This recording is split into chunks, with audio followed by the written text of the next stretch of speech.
hi there. Let's do a video. It's after sunset and there's still this much light because the phone's camera sensors are really good. It's actually kind of chilly, so I'm naked actually, but I have my sarong around my shoulders. My head is like Velcro, so it's adhering to the mosquito net, and it sounds pretty loud in my ears. I don't think you can hear it as much. I thought tonight that I would talk about gardening. Or no, sleeping outside. Or both, I'm not sure. But it was sleeping outside was what I had decided. So, where do we start? Maybe in California. It's kind of a nice idea. Maybe in California.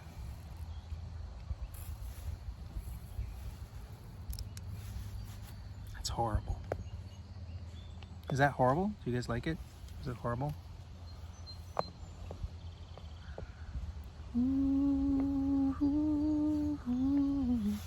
Pretty crazy, man. Bright. Okay, so once upon a time, I went to live in California. This is the first time I ever tried to live in California. I was living in Portland, Oregon, and then I fell in love with somebody and went to Little Rock, Arkansas. And then that didn't work out, and I ended up, well, I mean, it was fine, but it was bad.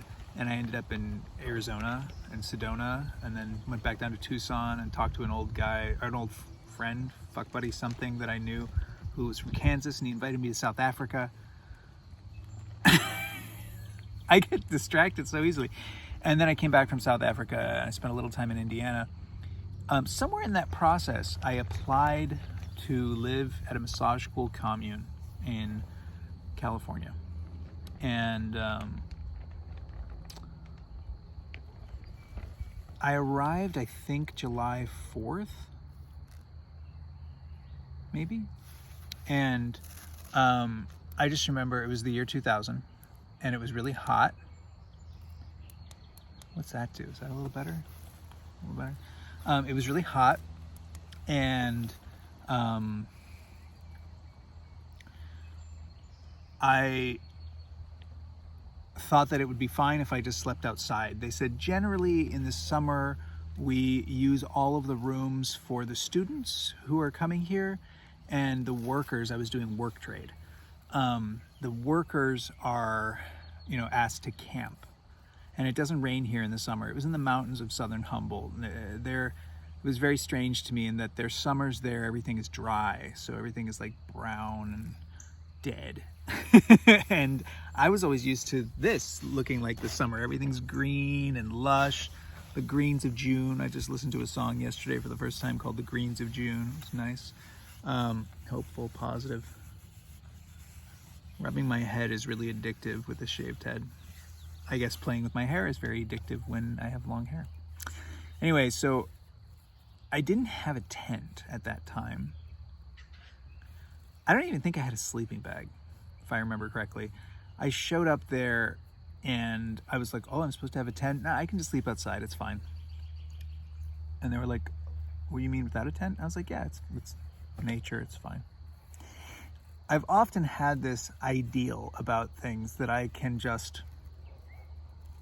just go with, even though I've never done them before, but I have some kind of arrogance confidence that allows me to just be like, yeah, I'll just sleep outside. I don't need a tent. It's fine. And then this gay guy who was living there was like, I have an extra sleeping bag. He was kind of terrible. Like, if you have any internal homophobia and you're a gay guy and you're like, what is it? What kind of gay makes you ashamed to be gay? Let's talk about gay pride. What kind of gay makes you ashamed to be gay? If you're the kind of, super faggot who's like, no type of gay makes me ashamed to be gay. I didn't even do that with the right voice. This guy was one of the guys who made me ashamed to be gay. Not that he acted like effeminate or any of those kind of slurs or cultural whatever things about being gay, but that he would brag. He was an older dude, and I liked older men, but he was like a skinny, like new age, spiritual guy. It was very, his skin was like, and interesting to tell this story. The guy I went to South Africa with, I had hooked up with through the internet when I was 19 in Kansas City. And I thought he was really hot. He had this mustache. He was kind of stocky. He'd been in the military. And then a few years passed, and then this Sedona thing happened. And then I ended up going to meet him in South Africa. And I hadn't seen him in a few years. And since I hadn't seen him, he'd gotten a tummy tuck, a facelift, and like shaved off all of his facial hair. And was basically just, all of his friends were 18. And he was, I think, like 58 or something, or 60 something at this time. And just was, full on being one of those gays who was like, I'm just 18. I feel 18 inside, and like all of his friends were 18. And to me, it just seemed lecherous and gross and very unbecoming. And I like older guys, but like older guys who are pretending to be 18, it just freaks me out. So this guy, I'm not going to say his name, up at the place I was living, he had a little bit of that energy, but it was in a very different. Like the guy in South Africa, he didn't believe in spirituality at all. He was completely materialistic, and that allowed him to be abusive and exploitive in a totally non-guilty way. The guy in California, he had this whole spiritual pretense. God, I get distracted so easily. And he would use that to have sex with young men who were curious and green, innocent, late teenagers, early 20s, students there. He ended up getting kicked out of the massage school because he had sex with some dude who was Mormon, and we all know how complicated it is to be gay and Mormon, or homosexual and Mormon. And the guy left after he had sex with him, and then tried to kill himself, and then had to like talk to his church and get everything sorted out. And then he ended up coming back to the massage school, and this guy seduced him again and had sex with him again. And you can be like, he didn't seduce him, he wanted to have sex because he was a closet homosexual. If you make life decisions and then you are seduced with desire, it's not really a choice. I mean, I'm not going to go down that rabbit hole. Anyway, he got kicked out because he was this kind of lecherous, nasty queen. Or maybe you can say it has nothing to do with him being gay. He was just like part of rape culture. He was just a part of like sexual like predator. He was just a sexual predator. But he would brag about like getting boys stoned, and then he would get them incredibly stoned and then suck their dick. And that's just disgusting. Anyway, bring him up because he's like, oh yeah, I have an extra sleeping bag. And he told me, I'm not in debt because I would have found out anyway, but he's the one who told me about the Billies, which is what led me to be part of the Radical Fairies, which is what, because I met this dude through him named Kwai. That was a huge, wonderful portal in my life. Anyway, dude gave me a sleeping bag, and that's what I had. I had a sleeping bag that somebody had left there, I guess, and maybe somebody else gave me a blanket or something. I think I had like a blanket and a sleeping bag, and I set up a sleeping area. And I remember like folding a couple sticks over to give myself the idea of a space, and it became terrifying to me trying to sleep outside for a couple reasons. One of them was the innate human fear of the dark, which I didn't think I had. I mean, I was an adult, dude. What was I at the time? 23, 22. I was 22, and I was like, I'm afraid of the dark. Fuck. I remember like when I would walk there usually.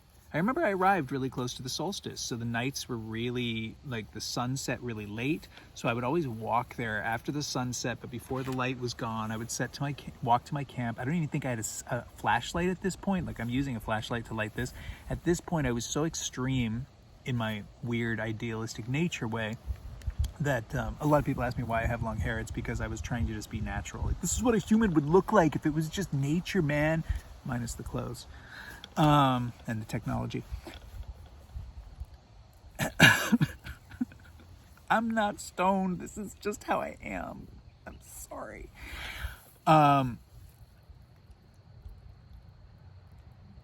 Being terrified, like as the sun would set, the darkness, fireflies flickering around me right now. As the sun would set, the darkness would come on, and I would be laying there with no boundary between me and the outside, and being completely unaware that I had a fear of the dark and taking it personally like it was some kind of failure of mine. I remember it for years after that, I was doing this like work to try to root out my fear. And a big part of why I lived in New York City was to get really into my fear. And I was like, you just have to let yourself be afraid. I didn't have that luxury when I was a traveler. So when I had my own apartment, I was like, I'm just going to be afraid. Oh my God, I'm terrified of so many things. It's okay to be afraid. Just be afraid. And then I learned Qigong and I was like, phew. I'll explain that later, or you already know. So that was my first experience with like really sleeping outside. The other thing that was terrifying about it was I would wake up every morning covered in ticks and mosquito bites, which wasn't so great. You know, the going to sleep, like picturing werewolves and demons and like just the things that come out of the darkness when you're in darkness with no light, with no electricity. I noticed sometimes I'd have a candle out there that I'd light for a while, and I like would have this fear that I would work with, and it's so weird to feel like fear in your bones, like a fear that you have no way to grapple with and try to understand what fear is when you're a young 20-year-old, and just being like, what the fuck is fear? I'm not how I had lived most of my life, not most of my life. I had recently at that point gone into being a traveler, so I had learned to be like, I'm afraid. I'm not afraid. It doesn't fucking matter. I don't need to be afraid. I'm afraid. So what? Like that was the relationship I had with fear. And then sleeping outside in the darkness made me terrified, and just had to like lay there and be like, what the fuck is this fear? But it was really weird because it was the first time in my life that I would go to sleep with the sun and wake up with the sun. Because like I said, I'd walk out there as the sun set or right after it set, before the light was gone, lay there for a while, go to maybe meditate, and the way I meditated back then, and then go to sleep. I think I was probably keeping a paper journal back then, so I may have written in my paper journal. I don't remember. But I did remember like moving pine cones around and arranging sticks and rocks. And I remember being woken up in the morning with the sunlight, but also there were these squirrels that would be in the trees above where I was sleeping, and they would be really fucking loud. There's this, I've not heard it here where I am. I've not heard it in New York, but everything's so noisy there, so it'd be hard to compare. But these things, the Northern California squirrels, they make this incredibly fucking loud noise in the morning. They're it's terrifying. And I was like, what the fuck is that? What is making that noise? There were also birds, and because I was up like at 3,500 or 3,800 feet, like I was up on this mountainside in Northern California, I would hear these birds swooping down like out of the trees. So I'd hear this wing sound, like a loud wing sound. I remember being woken by those sounds often, but more in dawn, you know. It was a fascinating experience. I got rid of the ticks and mosquito thing because I'd heard about eating garlic. So I started very quickly after settling in this, deciding to live at this place and living under a fucking tree without a tent, with just a sleeping bag or a blanket or whatever I had. I just started eating a raw clove of garlic with citrus every morning, usually a grapefruit, which I later found out was a classic like detox thing to do, grapefruit and garlic. So I got to the point where I stank really bad, but I couldn't smell it because I was, eating garlic. And flies and mosquitoes would land on my body sometimes, very rarely, but they would land on my body and not bite me. And people would be like, how can you do that? How can you just let bugs crawl around on you? And I'm like, they're not going to bite me. It's fine because I smell terrible to them. So for a couple years after that, I remember I was always eating raw garlic. I think there's some health benefits to it, but I don't do it at this point in my life. It does make you very hot. I think eventually, was that around? Yeah, I would say eventually it was around that time that my body started to get over yang. But that was kind of my breakthrough to really sleeping outside. Now, I grew up in rural Indiana. There was lots of cornfields around, and then we moved a mile further to this house my parents live in now, which is 9 acres of land. I certainly did not sleep outside then, but my dad liked going camping and hunting and stuff. I went hunting with him once or twice or something. Went fishing with him many times, but we would occasionally go on, I don't remember, 3 or 4 times. I don't remember how many times we did it. would go on 2-week-long camping trips in the boundary waters of Minnesota, Canada. And we would carry canoes around and like carry all of our food and catch food and pump, the water. What I'm trying to mean is filter the water. And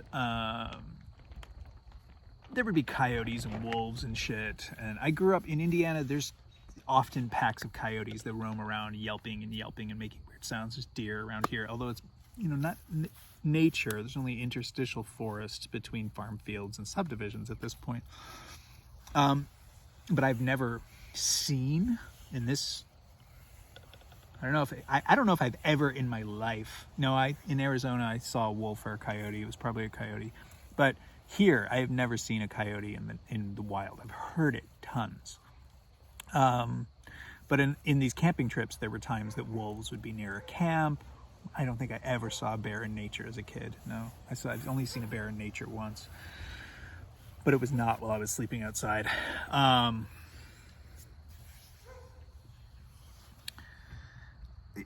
Sleeping in a tent is very different than sleeping on the ground without any barrier between you and, well, even having a sleeping bag is barrier between you and the ground, right?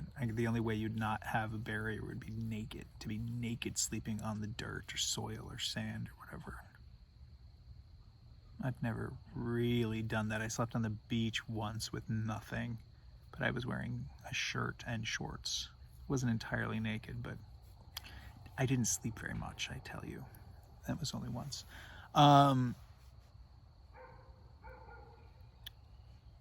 The tangents of the mind. So I had some camping experiences growing up. I suppose this is the point I'm making. And this experience I had in California was shocking to me in that it was difficult. It was like a hard barrier to go through. But eventually I went through it, and I don't think that I figured out my fear. I think I made peace with my fear somewhat. I think I was able to make peace with my fear somewhat. Just the initial steps of making peace with your fear is just noticing I'm afraid. Okay. So can I be okay with that? Okay, that's what's happening. I'm afraid. But it was really fascinating to me that I would imagine demons. But yeah, after eating garlic, I think it was like less than 2 weeks eating garlic every morning. No bugs would bite me anymore, so that was good. And I had this wonderful, wonderful sleeping pattern of going to sleep with the sun, waking up with the sun. And it just felt so good until it started raining. And they were supposed to move us indoors, but they were slow moving us indoors, but everybody else was intense, so it wasn't a problem for them. Now, I'd gotten a job there working at their store, and I had keys to the store. So when it started raining, I started sleeping in the floor in the store. I think that's what I did, but only for like a week or two. But there were like mice in there because there's food, and I don't remember where I kept my stuff. I know I had stuff, but I don't remember where I kept my stuff. Somewhere around then is when I got a computer. So I definitely kept that laptop somewhere. I must have kept that in the store. Anyway, that's a tangent. That was my initial, like, really sleeping outside thing. But I guess that's kind of a connected tangent. With that laptop, I met this dude named Leo who lived near there in the mountains in a cabin on a mountaintop, and we became friends, and eventually we became lovers and good friends, and for years. He had a deck outside of his house that, was beautiful, overlooked the valley. And he would push a bed out there in the summer, push a futon frame out there and put a futon, or I don't remember if it was a real mattress or a futon. I think it was a real mattress on top of the futon frame, like I have here. But he didn't have a mosquito net over it because we were up again, it wasn't high in the mountains. It was like almost the same elevation, 3,400 or something. And there weren't bugs that were biting us. And we would sleep out there until October or November. I remember in years that the rain didn't come early.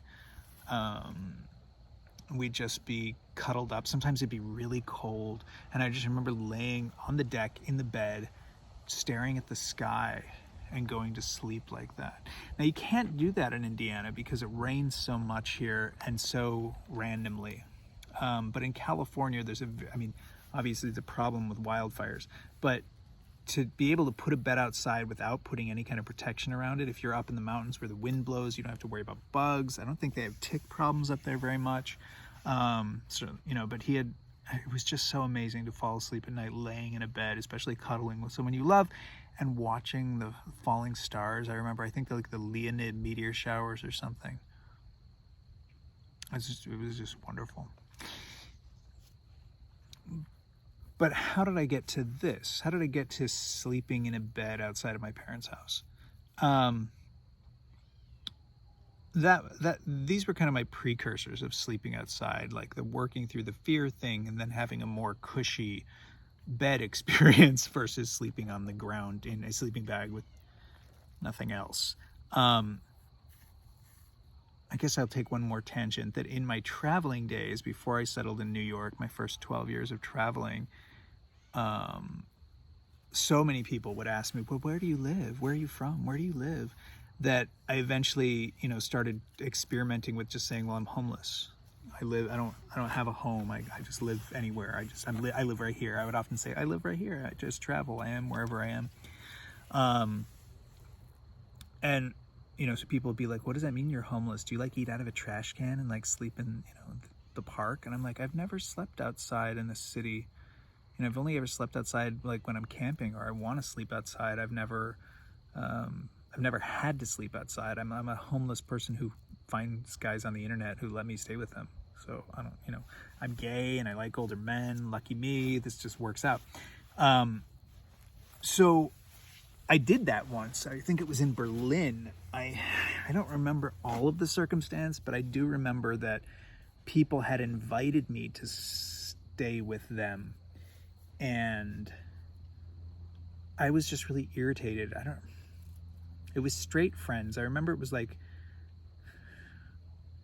if you've watched my videos before, you may have heard me talk about the circles in which I can move, right? So I can move within like hippie, stoner, healer, world traveler kids. They're mostly straight.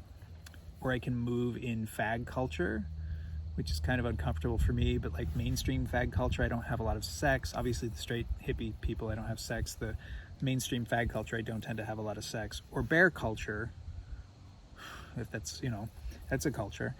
Or family, you know, and they all of these different cultures give very different things. They give me very different benefits and different challenges and stuff. And so anyway, I think I was in Berlin and these straight people, hippie kids, they were driving me nuts. I don't remember if this was 2006 or 2002. It was probably 2002. Oh no, it must have been 2006. Yeah, it must have been 2006. I don't remember. Anyway, I just remember that I didn't want to put up with people. And I was like, you know, you've never slept outside before. You could just sleep outside. And I didn't even go to a park. There was like, what you would call it, a garden around a church. And I remember I had my big green Drizzabone oilskin coat. And I didn't have anything besides that. And I just like, I think my stuff, I don't think I had a backpack with me. I think I left my stuff at someone's house. And I just slept outside. I didn't sleep well.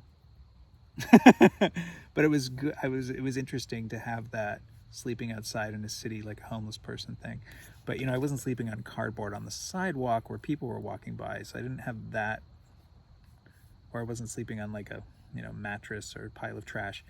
I was sleeping in a garden underneath bushes.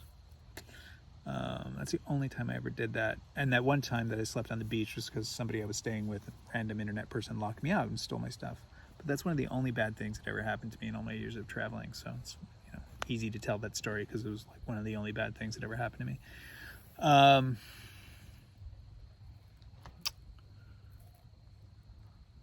There's one other sleeping outside story that just popped into my head, and I'm like, oh, what was it now?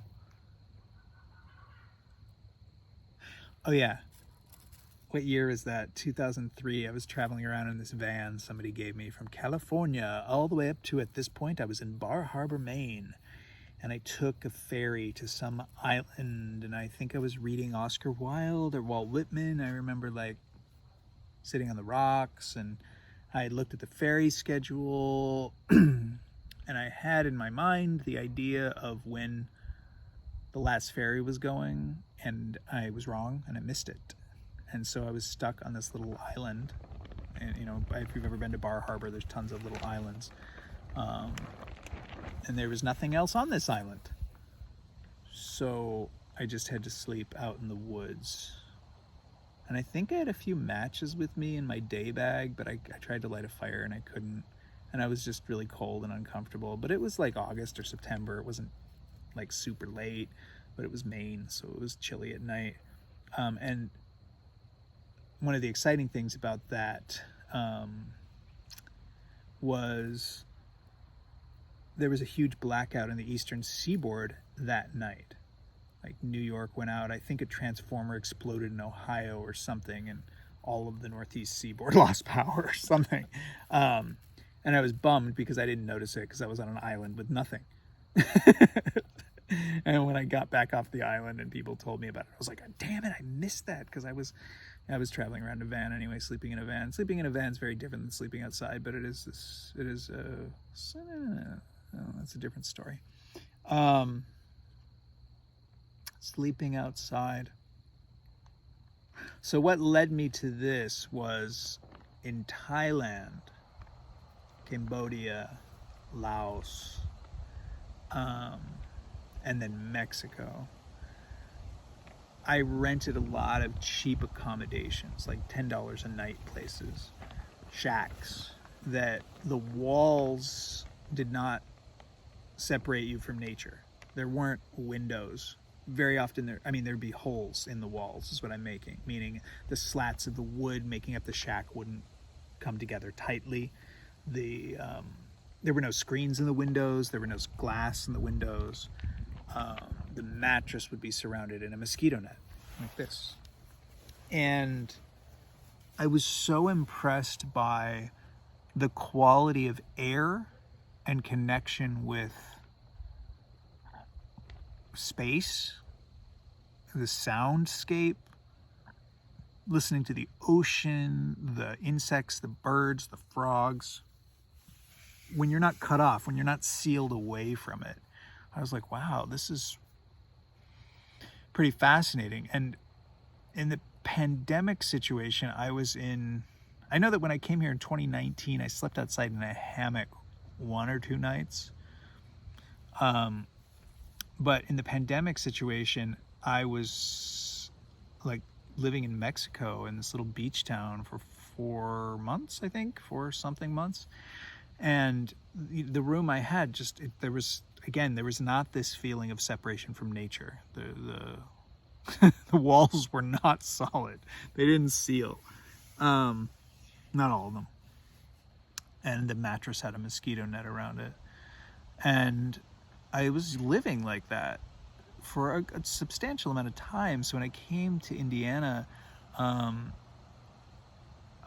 really noticed that my parents' house was just the air was too artificial. This may sound funny to you. I remember saying this to a friend of mine who grew up in New York City, and he'd never heard this sound because it's ubiquitous. So it's like white noise, fridge buzz. You can't tune into it sometimes. There's electricity. There's a sound that electricity makes, and it's just really loud in a house. And the fans were blowing. The way my dad had the air conditioning on, the fan was blowing all the time. That was really irritating to me. And there's this thing about drywall. If you have drywall with nothing on it, just bare walls, and the 90-degree angles of where the wall meets the ceiling, it bends all of the sound waves and creates a soundscape, sound texture that I find really unpleasant. I've always found it unpleasant.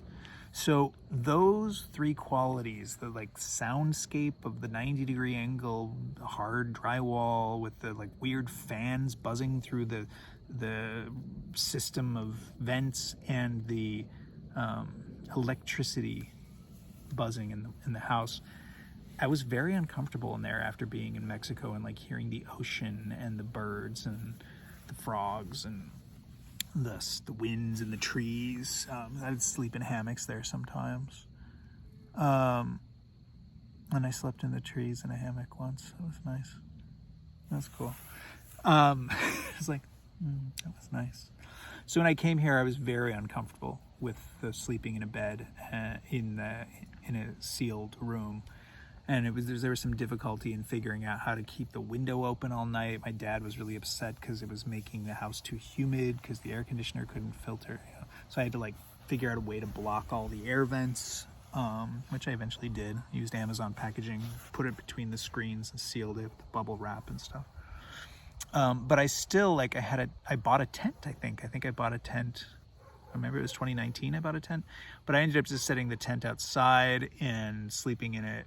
And I'll get to the good part in a minute, but after sleeping in it for a few weeks or a month or something through the rains, the tent started molding underneath. And because I had been in 2019, I'd gone to Tennessee, and the ground was so rocky that it had punctured the bottom a little bit. So the mold was coming up to the bottom of the tent, and I was starting to get a weird cough every time I slept in the tent.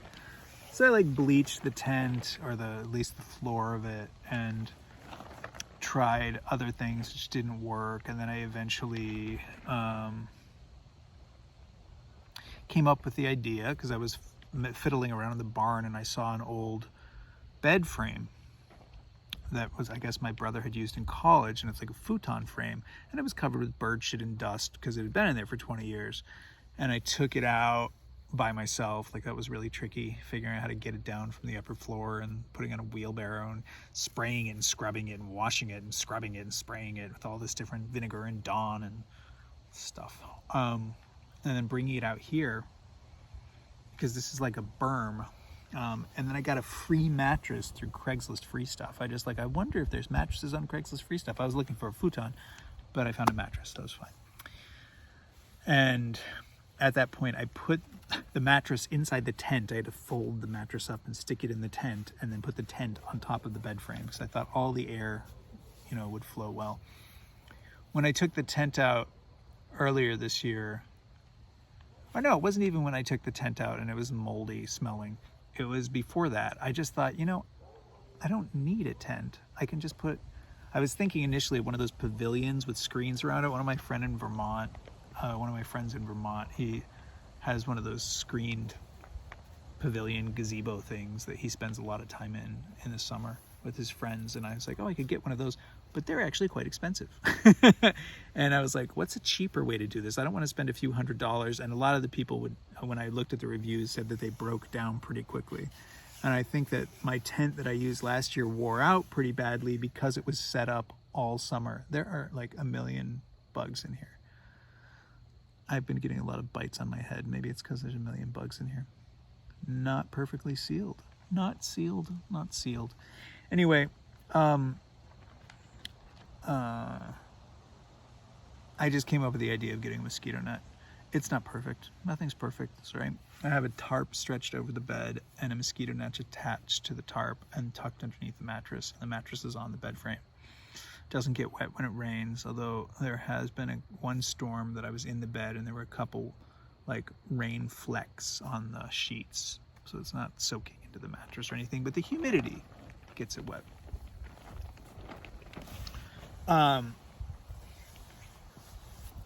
But a lot of people I talk to about this, they just think it's terrifying.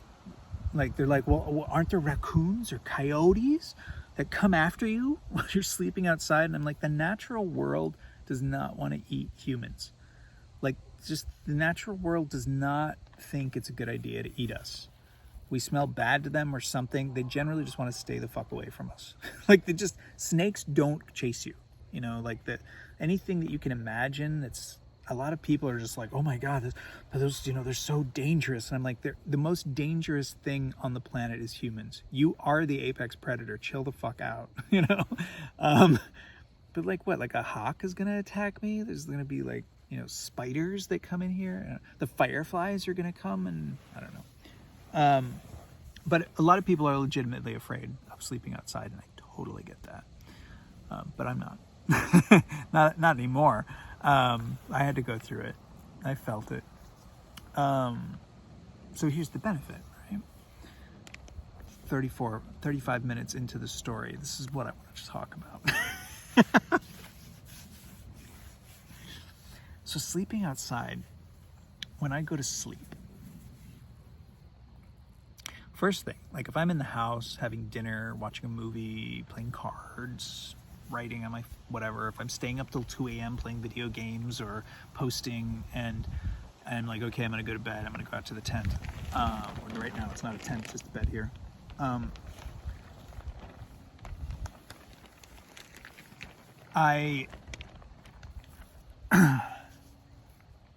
I leave the house and walk outside through the grass wet with dew. My feet get cold and wet and generally covered with grass clippings. But it is so relaxing to walk barefoot through wet, cool grass. Like it just de-stresses. So relaxing. Grounding. And in the summer in Indiana, the night is filled with fireflies. Like thousands. I remember fireflies as a kid, but I didn't sleep outside.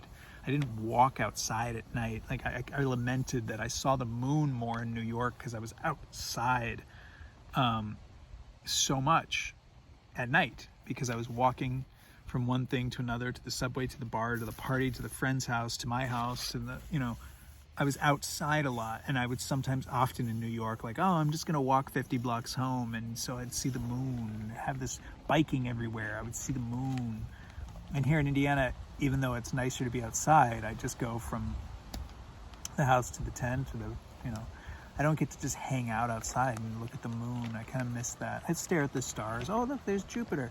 But it's for a minute or two. It's not like, even in like right now, it's kind of chilly. It's, I think, 60 degrees or something. In Mexico, it only got down, the place I stayed, it only got down to like 74, 75, 76 at night. It was not cold.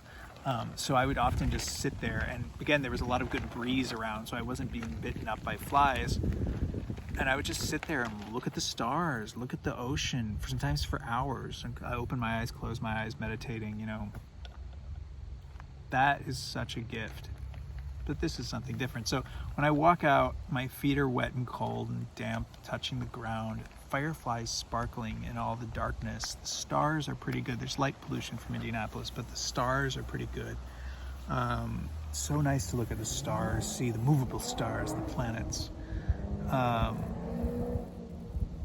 I get to the bed, and the current iteration with the mosquito net. I put my body through, keep my feet out, and I keep a hand towel out here that I wipe my feet off, wipe the dirt off, wipe the grass clippings off. And then I turn off the light, if I had a light on at all. Usually this light I keep on red. I don't know what it would look like if I had.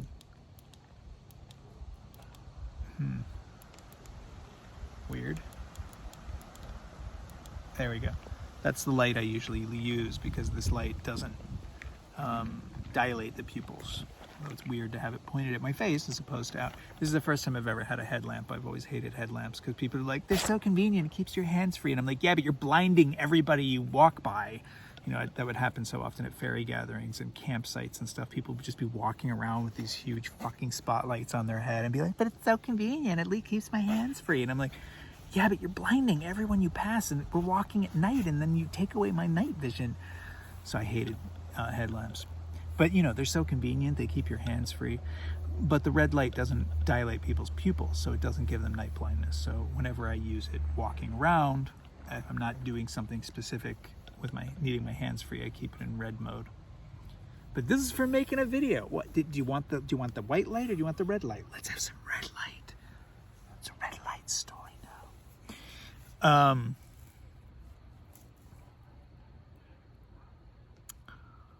So I come out here and I lay in the darkness, and the wind moves around my body, moves around my head at least if I'm covered. And it's the sound of the tarp And there's car sounds. You know, it's amazing to me where I think I'm probably 600 or 700 feet from the road. My parents have enough property, they have about 9 acres, that I can be 700 feet from the road over that way. That way, I assume I'm the same amount, something, let's say. I should look that up on a map. Let's say I'm the same amount, same distance from the road or further. Might even be further from the road that way. And that way, there's a subdivision. Didn't used to be, but now there is. And they have parties sometimes. There's a party going on there right now. So sometimes I'll hear cars going by. I guess that's the point I'm making. And probably 1.5 miles away, maybe, there's a transformer station. So I often can hear the electricity from over there. But apart from that, there's an open, spacious sound field. And my body gets to relax into the moving wind, the clear moving wind, the open, spacious sound field of being able to hear the motorcycle 2 miles away, fucking flat farm field reality here. The car going by over here, over there, sometimes the buzzing of the thing. But like specifically right now, there's so much wind in the trees. So to hear the sound of the wind in the trees, it's such a lovely, lovely soundscape. And there's really not a lot of... Yeah, there is. I had to turn this way. That's weird. Crickets and tree frogs. Now, we also have a pond out in the front yard that has bullfrogs. So even though the house is between me and the pond, I often lay here and hear the wah. I can't imitate a bullfrog sound. The wah, wah, bullfrog sounds.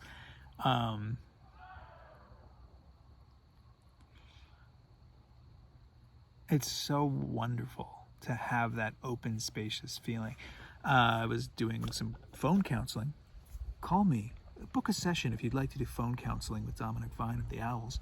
I was doing some phone counseling with someone this evening and, reminded him that I was like, the actuality of you is you're not an actual independent being. You are enmeshed with the entirety of reality.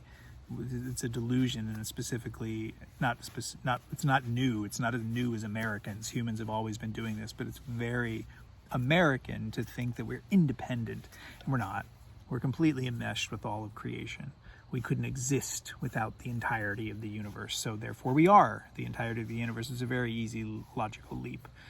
You can definitely break things into pieces, like, you have lots of cells and mitochondria and hairs and organs and blah, blah, blah. You can break things into pieces, but it is arguably easy to believe that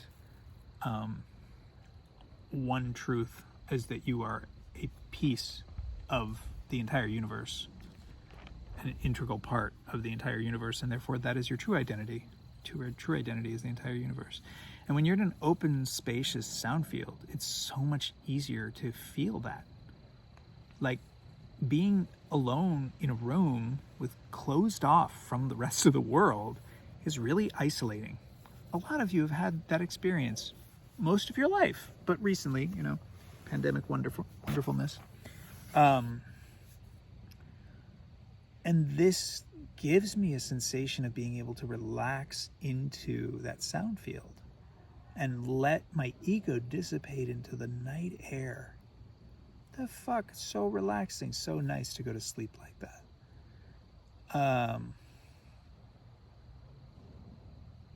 Sleeping outside, super benefit. To be able to wake up, put my feet on the earth, walk naked into the dawn, look out over the field. I remember last year, man, that gorgeous sensation of looking at the field at night with the moon over it or not, and the fireflies flickering and all the poison ivy and brambles, and the garden, and waking up in the morning and just that soft, weird, misty light. And it's a really nice way to start the day. I'm on a berm. My dad grew up in a subdivision, so I always thought it was weird that when he had this property was a farm field, and when he my dad grew up in a subdivision. This property was a farm field, and when he had it landscaped, he brought like what you do to like a quarter-acre property. He just threw that at 9 acres, and there's these big berms everywhere. That this guy came over recently, and he was like, "Are these like Native American burial mounds?" And I was like, "The suburban version of that. Yeah, the future people would be like, what are these? Are these earthworks from the mound builders?" No. But so I'm on one of those berms, and if you go that way, it's the backyard. It's like a manicured fertilizer, pesticide, grass backyard, and then the house where there's televisions and electricity and air conditioning and all the modern world of internet, bad internet, but still internet. I guess out here there's internet too, but it's cellular. If you go that way, the other side of the berm, it's just this like wild field that, again, it's a lot of it's brambles and poison ivy and mulberry trees and hawthorns, and then there's a row of pines, and then it's cornfields. It's really interesting to wake up and just walk out that way or walk out that way, and the difference of how that feels. And last year, coming back from Mexico, I was very habituated to practicing Qigong every morning.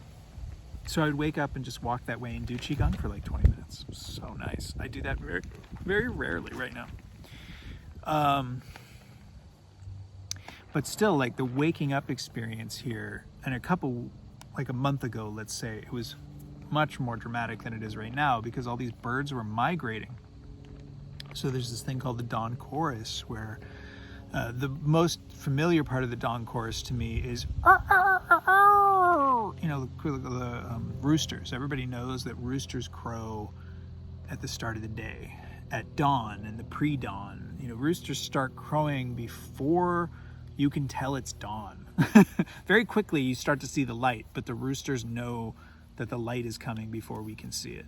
And all the birds do. Like, this is something I was not aware of for some reason until this year, because I was here earlier than I was last year. I arrived here in March this year. I didn't sleep outside in March, but I started sleeping out here in May because I was in New York in April. So I came back and I started sleeping out here in May, and all these migrating birds went through here, and it was so fucking loud in the dawn, pre-dawn, dawn chorus situation. It woke me up, and it was just like being in this huge, swirling, massive, amazing sound textures. Just like, whoa. But even apart from that drama, there's still a great dawn chorus. And then even if I'm staying up till 2 or 3 a.m. because I'm obsessing about posting, and then I wake up and it's 10 or 8 or 9, it's definitely past dawn, I can just sit up in bed, watch the wind moving the trees, or watch the blue jays dancing around in the grass, and watch the woodpeckers ripping apart a tree. My parents have bird feeders by the house, and it's nice to watch the birds at the bird feeder. It's a totally different thing to see a blue jay like walking around the grass and pecking at the grass, and not just attacking suet, not just attacking sunflower seeds, but like just being birds. And this isn't exactly nature, but just, everything's nature, honestly. I like that idea, but it's artificial, but it's curated, or it's sculpted, whatever you want to call this. But it's really nice to watch birds just hopping around in the grass. Seeing through the mosquito net, it's not like perfect vision, because the mosquito net adds a weird haze to everything. It down reses reality. But very often I wake up and I just like drink my water. I always do this thing where I just drink clean water in the morning before I drink anything else or eat anything else. I'll just like drink water and lay here and listen, feel my body, meditate, cultivate happy energies, and just receive the openness of the day.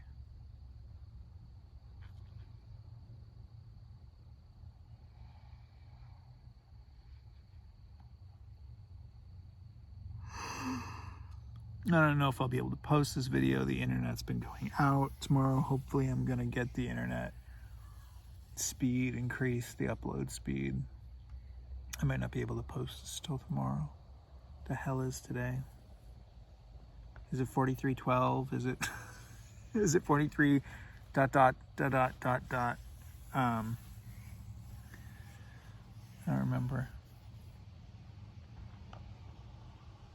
It's the 14th. I feel like I've missed a day. I don't know what's going on. It doesn't matter. It doesn't have to be perfect. It's just playing a game. What game are you playing? I'm playing Back to the Future. We watched Back to the Future today, and I was like, man, I remember I watched this so many times as a kid, and we would play this game. And I've been having this experience lately when I'm watching movies. I'm seeing adults playing a game. I'm like, hey, let's go pretend to be space aliens. Let's go pretend to be military guys. Let's go pretend to be Sweet Tooth. I don't know, whatever it is. As opposed to like, I get caught up in the story, but every once in a while I just see the actors like playing pretend and having a good time. But they're with their like 700 friends who are doing costumes and makeup and set design and carrying cameras around and microphones. So it's slightly different than just playing like kids in the backyard pretending you're in Star Wars or something. But it was fun to watch Back to the Future again. After I saw DeLorean last week, I was like, I gotta see Back to the Future. That's what DeLoreans mean for us. Apparently John DeLorean sent the writer and director of the original Back to the Future a letter saying, thank you for immortalizing my car. Poor guy. I guess the thing I kind of lament about this not being Facebook Live, I liked Facebook Live. It's lower quality and it's Facebook, which is kind of annoying, but I like that people were able to be like, oh, blah, blah, blah, blah, blah, and I could talk to them. Maybe I'll do a Facebook Live video someday soon, especially if the internet gets fixed out here. That would be great. But that's enough. I've talked for fucking 51 hours, 51 minutes, 54 minutes, whatever. Lots of blathering. I hope this story has been entertaining and interesting to somewhat. You can always speed it up, like, oh, let's listen to Dominic at 1.5. Do I talk too fast anyway? Maybe it's all right. Did you breathe? I think so. But I'm going to go inside and brush my teeth. And then come back out here and go to sleep. I'm going to try to go to sleep early tonight. It's so much nicer to garden in the morning before it gets hot. We've had some 90-degree days here lately. It's been a lot. But the night's cool right now, which is good because it was very warm a few nights ago. Anyway, wherever you're sleeping, I hope you feel safe. And if you're afraid, I hope you can let yourself feel that fear and figure out a way to be okay with being afraid. And if you're afraid, I hope that you can release what makes you afraid and not be afraid of it anymore. And if you feel safe, I hope you sleep well and are able to release your sense of self before you go to sleep, as you go to sleep, and while you're sleeping. And just be one with the universe and relax and be comfortable and be at peace. And wake up refreshed, feeling the glorious celebration of being reborn into a new day. Live, baby, live.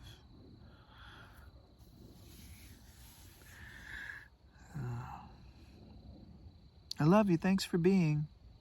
Have a good time.